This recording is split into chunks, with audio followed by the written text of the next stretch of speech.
पवन सिंह हाँ कह दे तो शादी कर लूंगी। जी हाँ, ऐसा कहना है शिल्पी राघवानी का। शिल्पी राघवानी कौन है? शिल्पी राघवानी को आपने खेसारी लाल यादव के साथ, अंकुश राजा के साथ, रितेश पांडे के साथ और भोजपुरी के कई बड़े कलाकारों के साथ देखा होगा। लेकिन शिल्पी राघवानी सिर्फ एक बार ही पवन सिंह के साथ नजर आई हैं और भी उनके साथ काम करना चाहती हैं, लेकिन फिलहाल उनके सारे जो प्रोजेक्ट हैं वो खेसारी लाल यादव, अंकुश राजा और रितेश पांडे के साथ ज़्यादातर उनके प्रोजेक्ट आने वाले हैं। वहीं अरविंद अकेला कल्लू के साथ भी इनके बहुत सारे प्रोजेक्ट्स आने वाले हैं। लेकिन बात करें उनके फेवरेट एक्टर पवन सिंह की, तो पवन सिंह के साथ अभी फ़िलहाल उनका कोई बड़ा प्रोजेक्ट तो नहीं आ रहा है। लेकिन शिल्पी राघवानी ये चाहती हैं कि पवन सिंह के साथ उनके कई सारे प्रोजेक्ट आए। उन्हें पवन सिंह जैसा हस्बैंड भी चाहिए।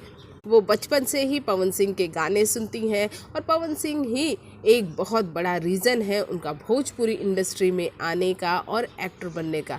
इस पर आपकी क्या प्रतिक्रिया है? फटाफट कमेंट बॉक्स में कमेंट कीजिए। साथ ही हमारे चैनल को सब्सक्राइब करना बिल्कुल ना भूलिए।